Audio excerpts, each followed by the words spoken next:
já entrando então na aula de hoje, para a gente compreender toda essa ideia de direitos humanos, o que eu faço? Eu cumpro a vontade coletiva, eu cumpro o que está na lei, para que eu não possa entrar num estado de anomia. O que é um estado de anomia? É um estado de comportamento desassociado ao comportamento dominante, ao comportamento da lei. Então, eu tenho estado ou estágio de anomia, onde os indivíduos não conseguem atingir os fins sociais. Isso dizia Durkheim.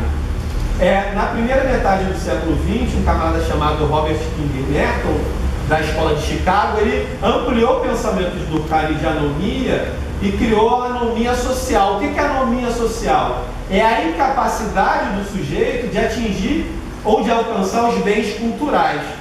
O que seriam os bens culturais? Os bens culturais ou os bens de domínio de ideologia comum é tudo aquilo que passa nos veículos de massa que te força, no melhor comercial do compre batom, seu filho merece batom, compre um carro zero, um Honda New Civic, compre uma cobertura, compre uma casa de praia, viaje para Disney, vá fazer o seu casamento em Las Vegas, porque no Brasil sai mais caro, é uma reportagem da semana passada. Para que comungar com a família? Para que chamar os amigos para o casamento, se você pode ir você, sua mulher e talvez o filho que já tenha nascido, vá para Los Angeles, faz uma viagem internacional e se casa lá debaixo das bênçãos do cover do Elvis Presley, né? Então tem tudo isso que se vende nos veículos de massa, que Merton fala que começa a ideia do comportamento dos indivíduos, um comportamento antissocial. Então a violação dos direitos humanos, segundo Merton, segundo Durkheim, segundo Freud, se dá, claro, eles às vezes exageram, dizendo que o homossexualismo e etc, é a causa de muitas questões de criminalidade, mas saindo de uma ideia mais clássica e chegando numa ideia mais contemporânea, aí Merton, ele cai como uma luva aqui na nossa disciplina. A culpa, na essência, seria da Rede Globo, seria do SBT, seria dos sites de bate-papo, seria da Vol, do Gmail, do IG, do Yahoo, que mostra lá uma pessoa padrão, uma mulher padrão, uma esposa padrão, um marido padrão, um filho padrão, uma sociedade padrão, uma casa padrão, um veículo padrão, enfim, uma igreja padrão, um partido político padrão, enfim, um núcleo familiar padrão. Então se vende os meios de comunicação, benesses, um comportamento X. Então você chega no escritório de um advogado que não tem uma secretária, você chega para o médico, onde o médico está atendendo na recepção, alguma coisa estranha está acontecendo. Um profissional liberal vai na sua casa, ou fazer uma planta, um engenheiro vai lá fazer uma planta, vai lá colocar a placa, ou um arquiteto vai lá fazer uma decoração, um planejamento de uma decoração. Se ele chega num veículo inferior ao seu, se ele chega num veículo popular e não chega num carrão no mínimo melhor do que o seu, é um engenheiro fracassado, é um arquiteto fracassado.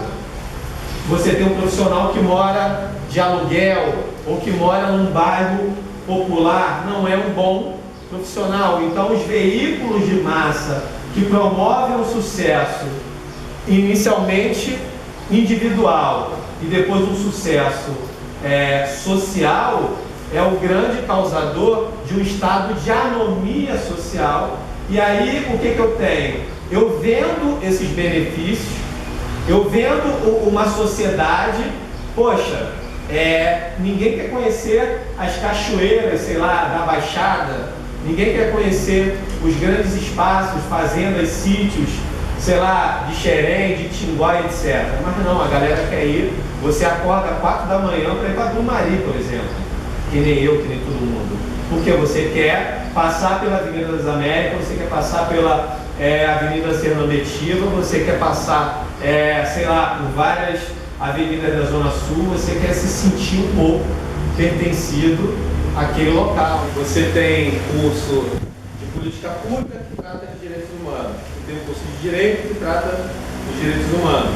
Você tem aqui, após cada área que vocês estão tratando, direitos humanos. Então, enquanto direitos humanos não tiver um caráter de disciplina, efetivamente falando, for apenas um conjunto de ideias, as coisas não vão funcionar. É usado até na formação de universalidade.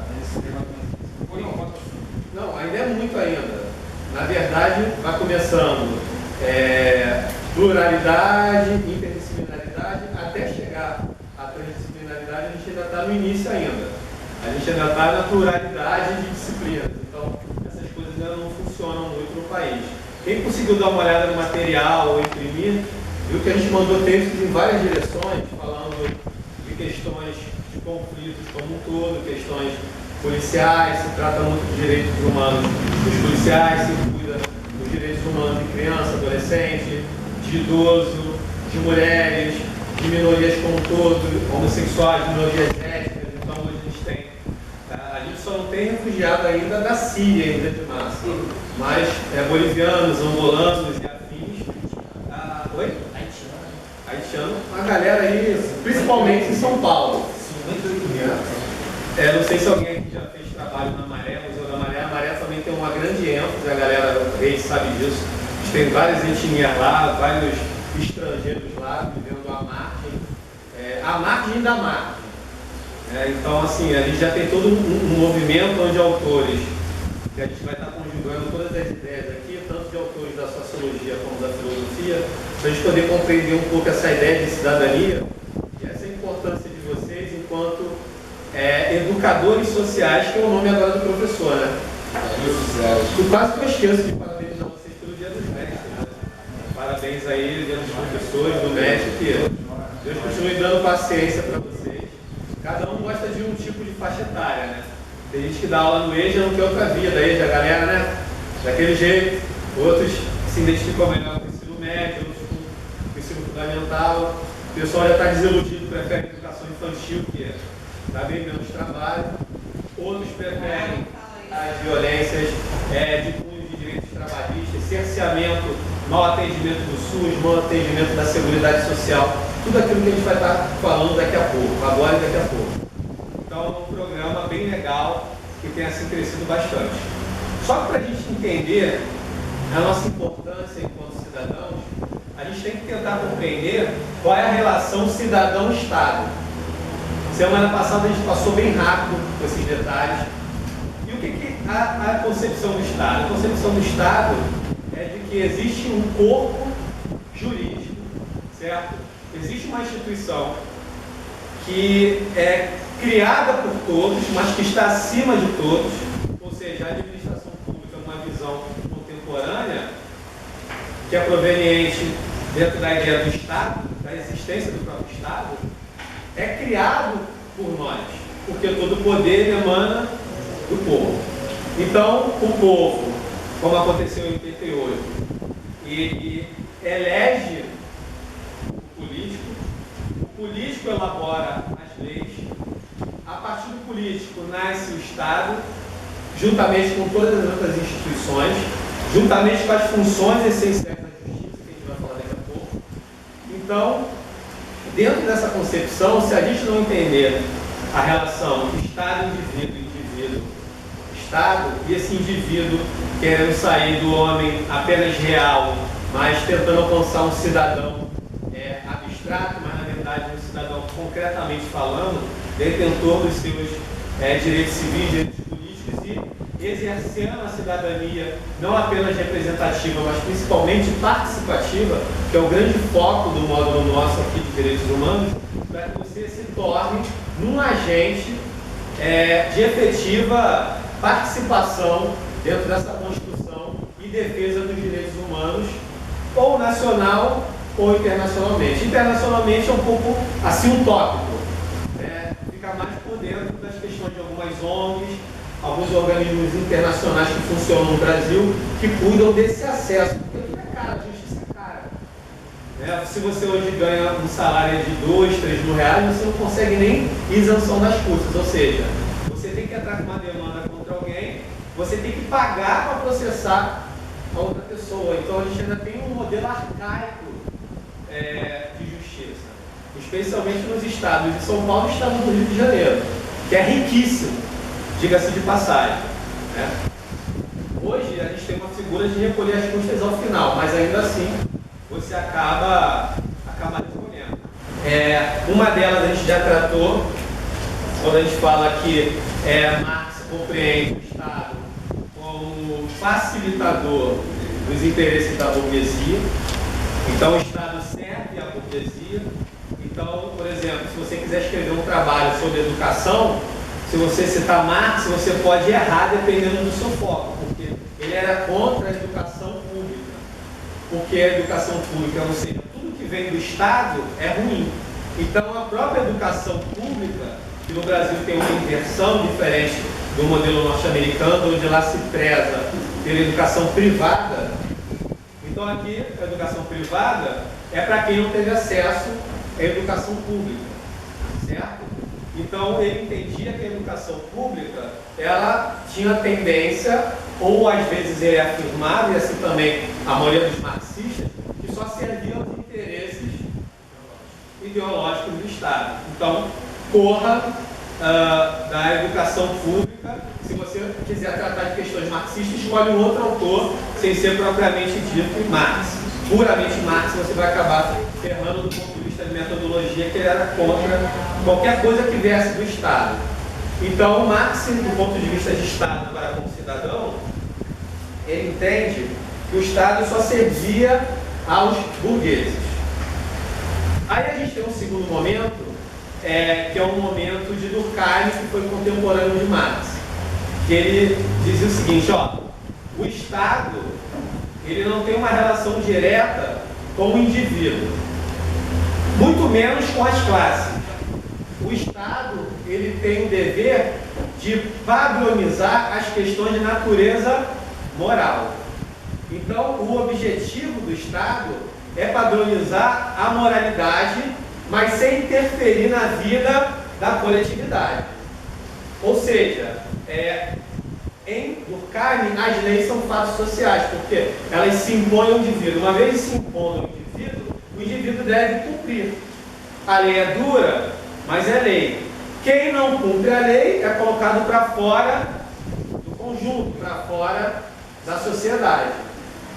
Ou seja, todos aqueles que violam a lei, seja por ação ou omissão, ele tem que ser punido, porque ele está violando toda a coletividade.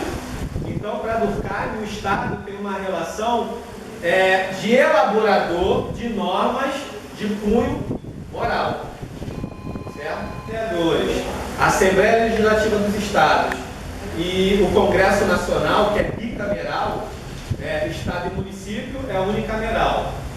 Ou seja, eu só tenho um parlamento, eu tenho a Câmara de Vereadores e eu tenho a Assembleia Legislativa.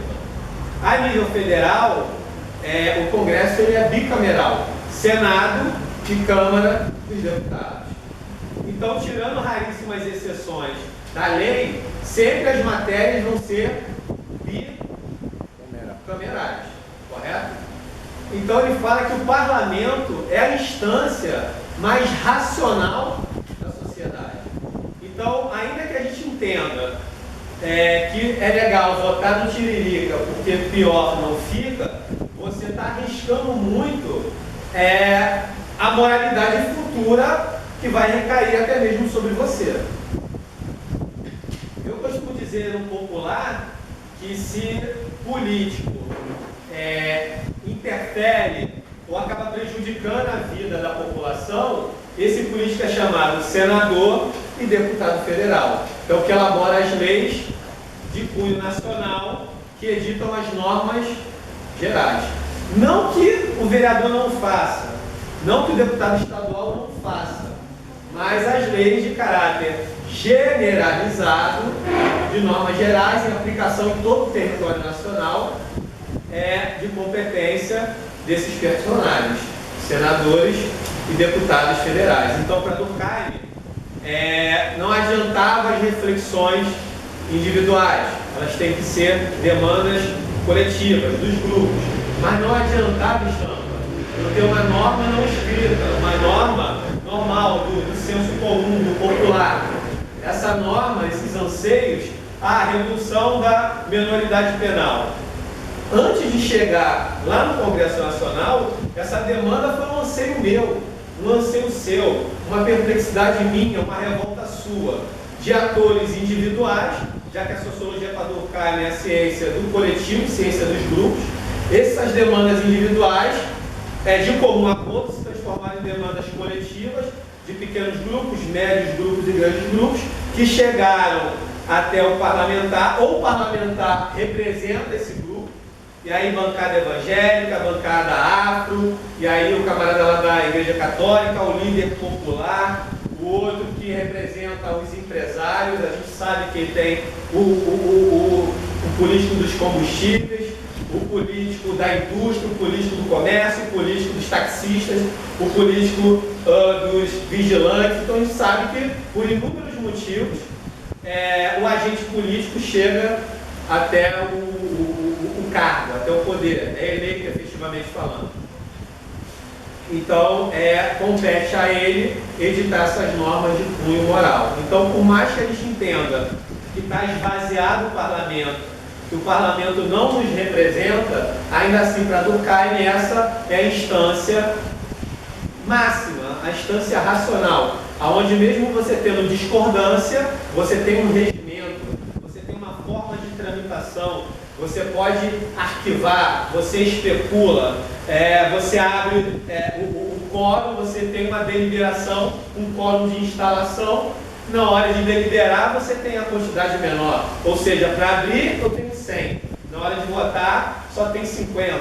Tem matéria que depende dos 100. Tem matéria que importa uma maioria simples. Então, com 50% mais um, ou seja, com 26 votos a 24, a demanda foi votada. E muitas coisas acontecem nesses momentos, principalmente nas sessões extraordinárias, que nas câmaras de vereadores, quem aqui trabalha, quem é servidor público sabe disso, câmara de vereadores de municípios menores, os camaradas entram no gabinete do presidente, em 10 minutos eles instalam uma extraordinária, aprovam e está aprovado. Quando você piscar, já foi.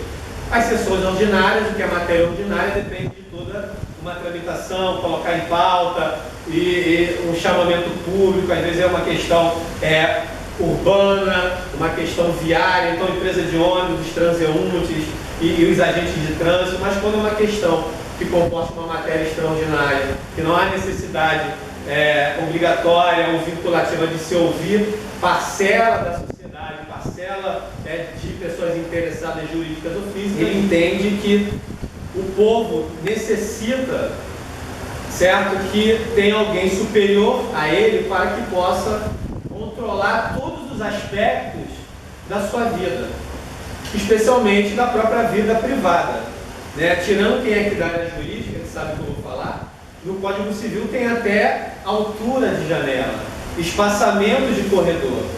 Olha, caramba, o pedreiro não, você sabe não pode abrir uma janela para cá, o corredor tem que ser de metragem X, é invenção do mestre de obra, do pedreiro, do engenheiro, não, isso daí está nos códigos, está normatizado isso. Então, o horário que a gente começa a aula, o horário que a gente encerra a aula, a sua obrigação de assinar uma folha de ponto, o seu contrato de trabalho, são normas escritas, embasadas numa norma hierarquicamente superior na própria Constituição. É aquela ideia que eu já passei para vocês da pirâmide de Kelsen, onde todas as normas escritas, elas são provenientes direta ou indiretamente da Constituição Federal, que é a nossa Carta Suprema, a nossa Carta Magna, certo? Então, em Weber, ele enxerga, sim, essa necessidade dos administrados, como a gente chama em direito administrativo, serem controlados, serem regidos pela administração pública. E quem está primeiro conosco é a administração pública municipal. Então, ao mesmo tempo que eu falo para vocês votarem bem no âmbito federal, lógico que também se aplica ao âmbito municipal, que as demandas sociais populares imediatas o poder público municipal. É o vereador que mora na sua rua, que mora na outra quadra. Claro que ele só deu o endereço, eu sei que ele mora na Barra, né? Mas pelo menos com o domicílio eleitoral, ele tem que morar no município dele. Como prefeito também tem que morar no município, mas isso é outra história. Então, Weber, ele traz toda essa conotação, certo? E ele fala de algumas características propriamente ditas para a gente entrar nessa questão da cidadania, que ele, estudando sobre o Estado de violência, ele aponta 3 características do Estado, certo? A primeira delas é a burocracia, ou seja, o Estado é burocrático. Por que o Estado é burocrático? Porque se concebe que fazendo daquela forma, de forma sistematizada ou sistemática, vai dar certo. Quem aqui já precisou fazer um inventário? Que tortura, que inferno que é. Você recolhe o imposto, aí você tirou uma xerox mais ou menos. Talvez não esteja tão nítido assim a autenticação mecânica. Mas tem um código do boleto que o carinha lá, procurador do Estado, lá dentro da máquina estatal do Estado do Rio, ele é só de colocar o código que vai ver se você pagou ou não pagou. Ou, sei lá, ele coloca um óculos de leitura que dá para enxergar. Mas não, ele fala, vem ao original, vem a cópia autenticada, aí você fica mais 6 meses por conta de uma mera burocracia. O juiz fala assim, venha os rendimentos do Sidney, comprovante de rendimento do Sidney. O Sidney entrou com processo contra o Trajano nem foi citado ainda, eu não estou ainda, ele entrou, eu nem sei que ele entrou com processo contra mim. O juiz manda ele juntar o documento.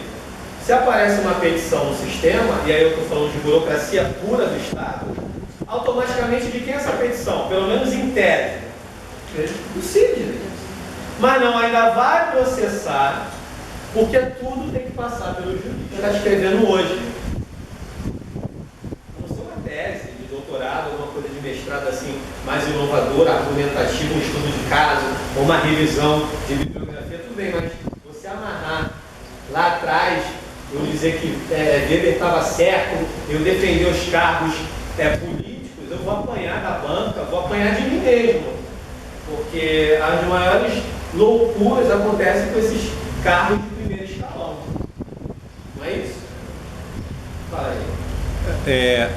Só isso que você está falando, trazendo para a realidade que a gente está vivendo, nós temos agora um momento histórico em que você começou a falar da hierarquia das leis, quer dizer, lei federal, superior à lei estadual, Câmara unicameral, bicameral, quer dizer, Congresso e Senado, e ao mesmo tempo os órgãos de controle, que tem um controle interno e controle externo. Aí você pode levar aí o Ministério Público, né, agora acionando o Eduardo Cunha sob improbidade administrativa, quer dizer, uso indevido de recursos públicos, desvirtuamento de finalidade, e você tem do outro lado um outro órgão de controle que eu talvez acho que se encaixa como órgão de controle, que é o CGU, né, que agora questiona as contas da presidente e tal, né? Isso historicamente acho que nunca aconteceu em termos de um tribunal, que é indicação política. Os membros desse órgão de controle, que é tribunal CGU, né?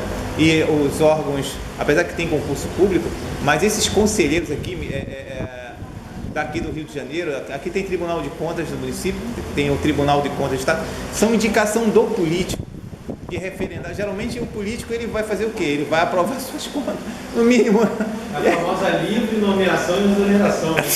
Entendeu? E motivado. Então, assim, em termos desse conceito que você está falando, né, werbeniano, quer dizer, de um lado a gente aparentemente precisa desses órgãos públicos, e do outro lado a gente reprova porque realmente tem que reprovar, porque a prática desse, inclusive do Rio de Janeiro, né, denegrindo a imagem do Brasil, né, porque Eduardo Cunha é do Rio de Janeiro, a família Pisciani domina aqui o Rio de Janeiro, entendeu? Tem até trabalho escravo dentro das fazendas dele que já foi constatado. Quer dizer, nós, sociedade, quer dizer, a pessoa, você vai para uma banca, não, porque o legislativo é ótimo, é maravilhoso, entendeu? Eu acho que realmente você vai ser trucidado, seria isso, assim, né, nesse conceito? E tudo é uma questão assim, de sensibilidade da própria pessoa. Por exemplo, você vai para um seminário de direitos humanos, como eu falei, aí você vai com um artigo a favor da redução da maioridade penal. da minoridade penal, você vai apanhar, eles vão rasgar tantos projetos. Porque é para defender o menor. Né? Se você quer defender a redução, procura outro espaço, exceto aquele. Eu lembro que um dia desses teve aqui uma mesa, que uma professora veio falar sobre a não redução da minoridade penal, que eu vi assim a composição da mesa tendenciosa. Aí liguei para um amigo que é delegado de polícia, ele falou que vinha, mas no dia acontece tudo, ele não pôde vir. Aí eu vi uma de advogado do diabo. Por quê? Porque você tinha uma mesa uníssona e os alunos olhando assim, eu caí igual. Eles só continuaram. Mas a gente saiu. Tu sabe? Eu fui embora. Então você já sabe do que eu tô falando. Naquela hora inaugural, pega esse menor bonzinho e leva pra casa. é todo mundo malhando e eles é totalmente contra, né? A vontade popular, vamos dizer assim, eles contra a vontade popular. Né? Então eu acho que a gente tem que saber defender e separar as coisas. Por exemplo, eu na graduação e na pós escrevi sobre penas alternativas. Eu defendo pena alternativa, mas para crimes de menor propensão ofensiva. Imagina, eu e você só nega imposto. Pô, por que eu tenho que ser preso? Eu só soneguei imposto, bicho. O leão, né? Eu só soneguei imposto. Eu só passei um chequezinho que não tinha fundos, eu só sustei um chequezinho de nada. Estava precisando de um pneu, eu passei lá, Gilson Pneus, que é um assalto. Aí sustei o cheque. Eu não deve ter escritura de casa. Então você tem a posse, você tem o domínio sobre a propriedade de alguém. Domínio pacífico, você pode até pedir um uso capião, mas a escritura de compra e venda também você nunca tem. Você não sabe nem quem é tudo ali, às vezes é uma fazenda, às vezes é a terra que foi invadida por alguém. Não estou te chamando de invasor, mas seu avô, bisavô, de repente você comprou de alguém que invadiu, não tem como desembaraçar que não seja por uso capião, por exemplo. Então você tem o domínio sobre aquele território. Então o Weber fala, ó, uma outra característica do Estado, de Caxias, do Estado do Rio e da Dilma, é o domínio sobre a terra, domínio sobre o território. E aí entra os conflitos da cidadania. E a outra coisa é o monopólio legítimo do uso da força física. O conflito é inerente à convivência, não é? Oi? O conflito é inerente à convivência. Não, mas aí não é conflito, aí a gente está falando de violência mesmo. Ele fala o uso da violência, da força física, da força. Aí a interpretação da força, aí a gente entende. Por isso o Estado é o único, o Estado mundial, vamos dizer assim, ele é o único que existe os direitos humanos. Seria isso? A gente vai chegar a essa conclusão ou não daqui a pouco. A gente ainda está só especulando esses pensamentos de ciência política em relação ao Estado. Então, Weber fala, ó, o uso legítimo da força física pode ser apenas do Estado. Eu até posso compreender, não sou um especialista em Weber, ó, então os grandes produtores, ó, os senhores feudais, ó, os coronéis, ó, quem tem sua arma, ó, quem é latifundiário não pode praticar violência. Só o Estado pode praticar violência. Você tem um registro de arma de fogo, já que o porte hoje é praticamente impossível, você não pode dar tiro em ninguém, você não pode mostrar a arma para ninguém nem para poder assustar, senão é ameaça. Você não pode fazer isso, apenas o Estado pode fazer isso. Então, para intimidar você, um agente de segurança pode dar pala. Sabe o que é dar pala de arma?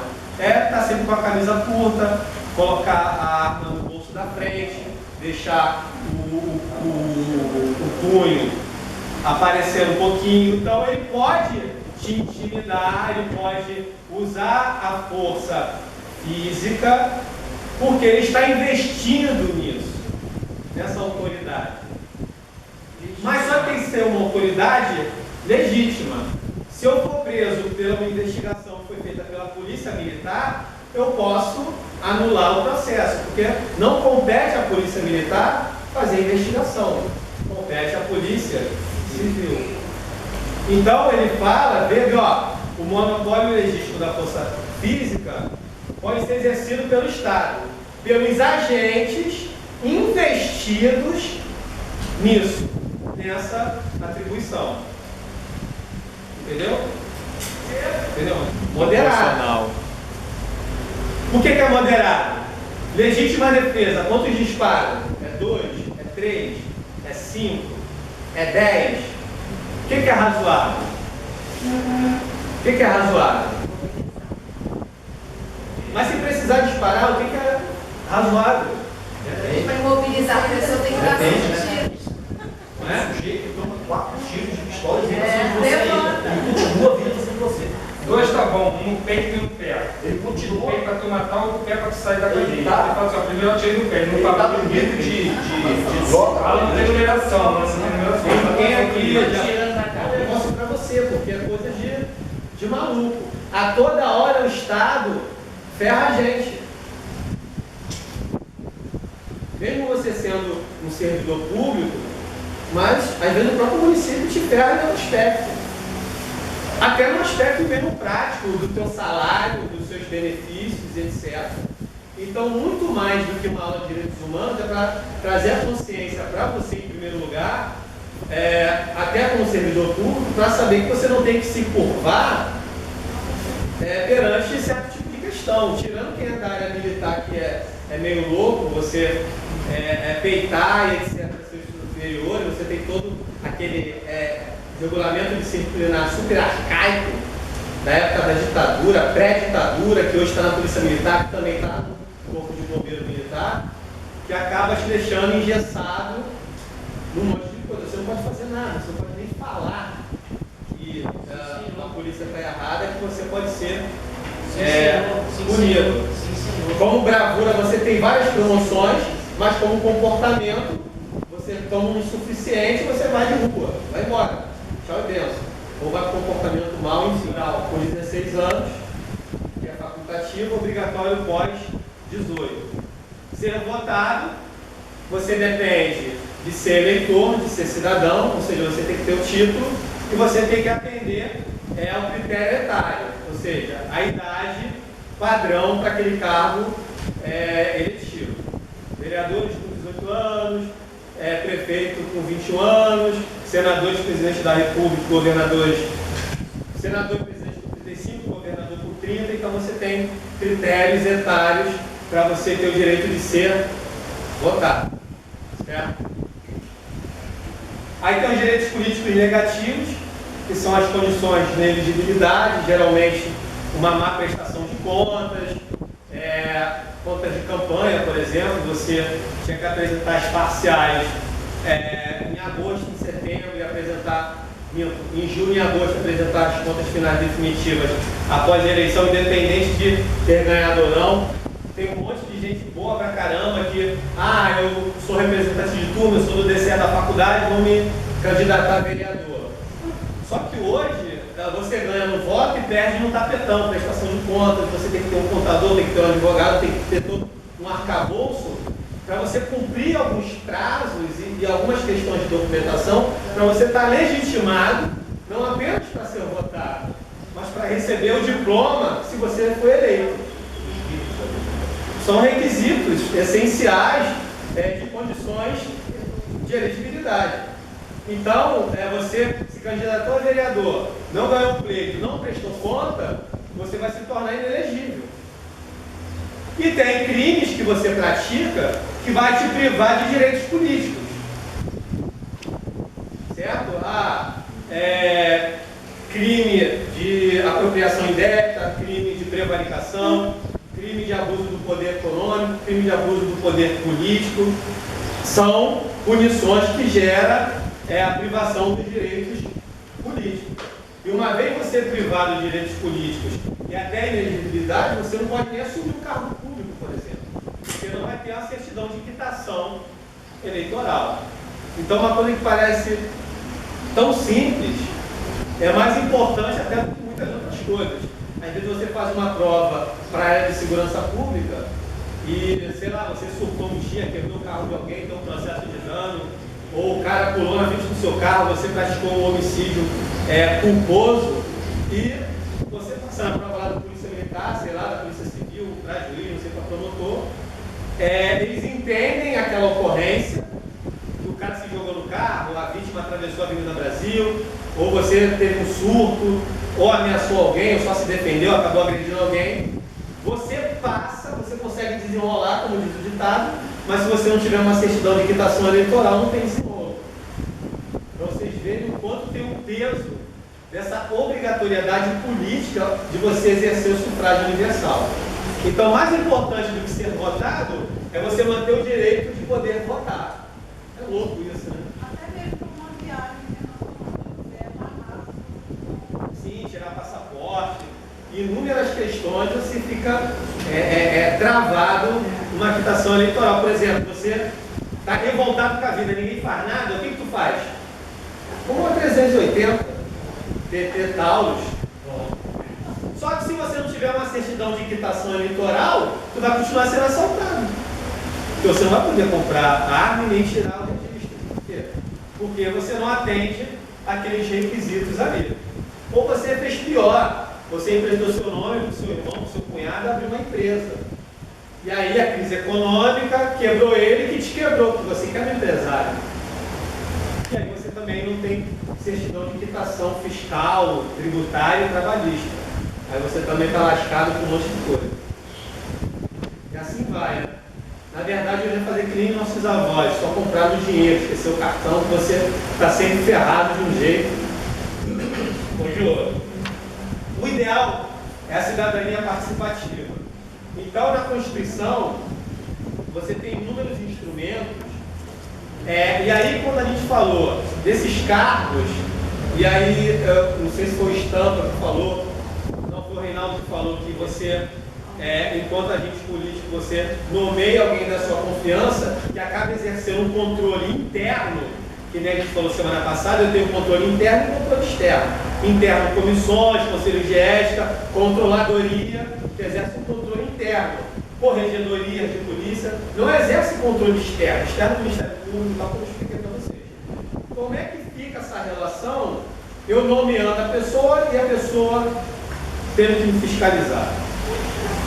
É um pouco complicado de você crer que vai ter... Isso, o Banco Central, essas coisas que são entidades, teriam independentes, teriam interesses jurídicos, tornam-se dependentes do governo. Justamente essas questões, principalmente por essas políticas. Bom, até para o ministro da Fazenda lançar uma nota, ele tem que consultar o presidente, a presidenta, o ministro da Casa Civil, e assim o secretário de governo, coisas polêmicas que tem toda uma implicação do município, do estado ou para a nação, você não...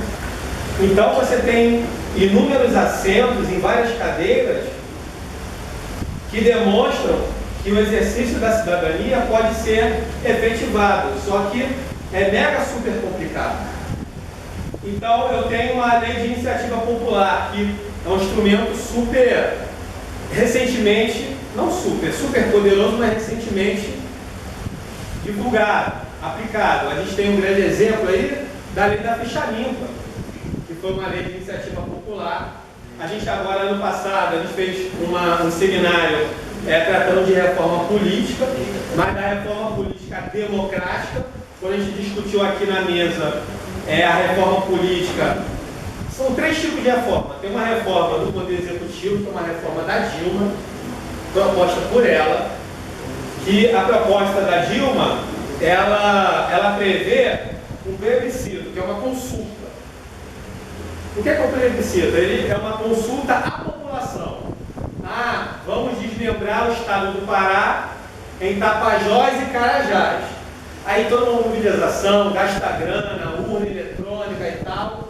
Aí a população diz o seguinte: não quero nem Tapajós e nem Carajás. Então é arquivado aquele projeto de lei. Essa é a ideia da Dilma: elaborar um esqueleto e consultar o que a população acha da reforma política. A proposta do Congresso Nacional, senadores e deputados federais, é um referendo, que nem aquele lance do Estatuto do Desarmamento, que até hoje ninguém entendeu o que era sim e o que era não. Não é? Lembra quando você votou lá, o comércio de armas no Brasil deve continuar? Sim, era para continuar. Não, era para não vender. Só que muita gente entendeu que o sim era contra o comércio de armas. E aí a galera é anti-arma, votou sim. E quem queria votar sim acabou votando não por causa de propaganda da indústria de armamento, todo o lobby que se teve na época e tal. Então o que foi ali? Ali foi um referendo. A população está referendando. Então, no bojo da lei, vai ter lá um artigo assim, vamos supor, no artigo 20º, a eficácia do artigo 5º, que trata sobre a comercialização de armas no Brasil, vai depender de referendo da população em consulta pública a ser realizada conforme o calendário eleitoral. E aí, entraria em vigor caso se votasse não ou sim, mas no caso concreto acabou que a população manteve o comércio de armas de fogo no Brasil. Ou seja, proibiu-se o porte, mas manteve-se o direito ao registro, que é o direito de compra, que é manter o seu local de trabalho, caso você seja gerente, dono do estabelecimento, etc., ou em casa, lógico, estando na sua residência. Claro que quem tem um imóvel, sei lá, de 500 metros quadrados, 1000 metros quadrados, você pode andar em todo o quintal com a arma na cintura, porque você está dentro da sua propriedade. É como se aqui nesses 160 e poucos mil metros quadrados, o representante legal da FEUDURO colocasse uma pistola na cintura, claro, sem ameaçar ninguém, mas protegendo a si próprio enquanto é dirigente da instituição. Qual a diferença do referendo para o plebiscito? Porque no plebiscito eu só cozinho a população.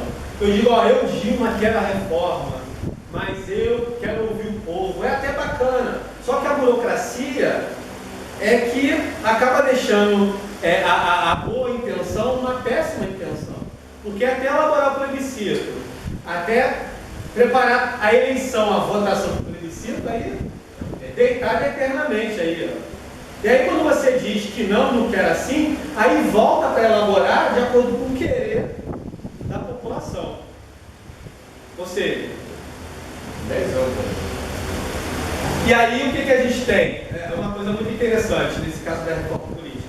A gente tem uma lei de iniciativa popular, a gente tem os projetos que estão acontecendo no Congresso, e a gente também tem os queretos da Dilma. E aí vamos ver o que vai prevalecer, porque de qualquer forma, o plebiscito, ele também passa pelo crivo da Câmara e do Senado. O referendo já vai estar passando na votação do projeto, e a lei de iniciativa popular também. E quando teve a ideia da lei da ficharia que foi aprovada, o Reinaldo escreveu sobre isso e sabe melhor do que eu, o que teve de lobby para tirar um monte de coisa da lei, assim, porque foi aquele lance de jogar luz em Brasília. Muita luz. Foi que nem ano retrasado, quando ia tirar o poder de investigação do Ministério Público, que a gente vai falar em seguida. Imagina, a única coisa que a gente pode fazer para denunciar os direitos humanos é correr para o Ministério Público e Conselho Tutelar e outras instituições de proteção de direitos humanos. Mas imagina, se tira o direito de investigação e a fiscalização do Ministério Público sobre a Polícia Civil, a Polícia Judiciária ou Polícia Federal, acabou o Estado. Então eram dois movimentos. Um movimento para tirar o poder do Ministério Público e agora tem um outro movimento para não dar autonomia às polícias. Não sei se vocês estão acompanhando. Tem um projeto de lei para primeiro dar autonomia à Polícia Federal para depois vir em cascata para os estados. Mas aí você vai tirar o poder. Na região metropolitana, o governador nomeia e exonera. Nos municípios, é o prefeito que fala, não quero mais esse delegado não, manda ele embora. Não quero mais esse coronel não. Para acabar isso, para acabar com a Polícia Militar, para acabar com o problema da Polícia Militar, só acabando com a própria Polícia Militar. Que aí é uma outra doideira. Como é que vai ser a hierarquia, né? Capitão abaixo de escrivão, que é abaixo de inspetor, que é abaixo de tenente-coronel, como é que vai ser essa mulher? O coronel lá de Gemada vai estar abaixo do delegado, como é que vai ser essa doideira aí? Só acabando com isso. Mas como a Polícia Militar você não consegue fazer isso, tem uma proposta para dar autonomia à Polícia Federal e talvez depois à Polícia Civil. Então agora também tem um movimento para não dar autonomia à Polícia Federal, que ela teria autonomia funcional e também de atuação administrativa. Então a gente veria muito mais Satyagraha da vida, Lava Jato e Diamante Negro. Para você dizer que você não ferrou o aposentado e pensionista, você pega um cidadão dos 100 e poucos milhões de cidadãos eleitores e coloca lá para estar no Conselho de Assistência Social votando pró-povo. Só que enquanto ele vota pró-povo, tem a maioria que vota contra o povo. Só que ninguém fala nada, porque está se participando. Não está se participando? Não está cumprindo a lei? Então, ninguém está violando nada. Deixa eu fazer uma consideração aqui. Eu quero fazer diretamente uma pergunta a você, nesse caso. Você pode referir a plebiscitos, né? Eu vou fazer uma consideração, mas antes eu gostaria de iniciar essa consideração fazendo uma pergunta a você. Você é a favor do referendo do plebiscito? Da iniciativa popular. Se eu fosse escolher os três, apesar que a iniciativa popular é um pouco também complicada, porque você sabe elaborar a lei? Eu já ia falar da questão assim. Essa lei de ficha limpa foi iniciativa popular. Só que aí, antes, na aula que você estava falando, da questão de grupos, né? Organização, aí você tem a sociedade civil, no caso da pergunta dele, nem referendo nem plebiscito, é a lei de iniciativa popular, mas como organização popular, civil, é aí que a gente tecnicamente consegue. Eu estou tratando porque nós tivemos agora recentemente, o Congresso se manifestou com relação o povo clama por uma mudança política, né? Uma reforma política. E foram lá fazer a reforma política deles, né? Melhorias para eles. Então, como Weber, né, fala sobre que seria melhor o Congresso, nesse caso, não vou, porque quando você clama por algo, eles aproveitam o clamor e transformam em benefício para eles. Então, e o plebiscito? Homem, nasci. Sim. Beleza. O homem real. Mas o homem político, esse homem que se envolve, que opina, que participa, nós estamos totalmente alienados pela própria dificuldade que se tem de acesso às coisas, né? Então, como é que eu vou saber disso se até você, às vezes, passando 5 anos na faculdade de Direito, você acaba não vendo muita coisa. Tem muita coisa que a gente só aprende em pós, em mestrado, e já é proposital também, não te ensina nada. Enquanto você vai nos países da Europa e países norte-americanos, você tem um curso de Direito em 3 anos, você aqui no Brasil tem 5 anos. Para a galera ganhar em cima de você ficar te enrolando. Direito do trabalhador, direito de família, que resolve questões de cunho privado. Você não é especializado no direito tributário, no direito administrativo, no direito público, no direito internacional, que é para você não aprender como é que funciona o negócio. É para que mesmo você sendo um profissional de direito, você continue também sendo um pouco melhorado, um cidadão um pouco melhorado. Porque se não fosse assim, um monte de colega jurista, né, era colocado no bolso, né? Tanto colega jurista aí que é babaca mesmo, né? Que você olha assim, pô, me parece que a pessoa é advogado, não apenas pela opinião, mas pela mesma forma de operar as coisas, né? Então, assim, você tem que ter uma expertise. Até para a iniciativa popular, você depende de advogados, juízes, promotores que estão predispostos a isso, a elaborarem a lei. Então, assim, é uma iniciativa popular que a lei também não consegue contemplar todos os problemas. Pode ter uma lei da ficha limpa e você nunca nem ter ouvido falar da lei da ficha limpa. Você nem sabia que tinha um formulário eletrônico. Você nem sabe que tem uma lei de iniciativa popular de reforma política. Talvez você só esteja sabendo agora que eu te falei. E tem formulário, tem site que você entra. A OAB implementou isso daí. Ano passado vai fazer um ano que a gente trouxe isso. Mas são novidades, não chega ao povo. E você tem que recolher milhões de assinaturas. E o lance da assinatura eletrônica é um pouco controvertido. Uns dizem que pode, outros dizem que não pode. E tem um projeto de lei para poder sacramentar a assinatura eletrônica, mas ainda também está engateando, porque você iria cortar um lapso de tempo enorme.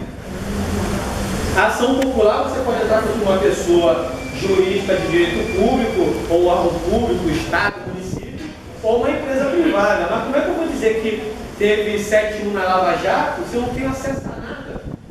Eu não tenho poder de requisição. O promotor fala assim, venha isso, e não responde. Ó, crime de desobediência, mas crime de desobediência não prende ninguém. Então é melhor você, sei lá, desobedecer ao Ministério Público, esperar o promotor ser transferido, porque você só vai pegar 1 mês de detenção, paga na 5ª, 6ª básica, tá tudo certo. Então, pessoal, a gente que é da área empresarial, às vezes a gente fala para o cliente pagar a multa do que ele cumprir a decisão. Porque a decisão vai quebrar ele. Aí o recurso vai funcionar, não sei, vamos procrastinar, né? Vamos aí mais 2, 3 anos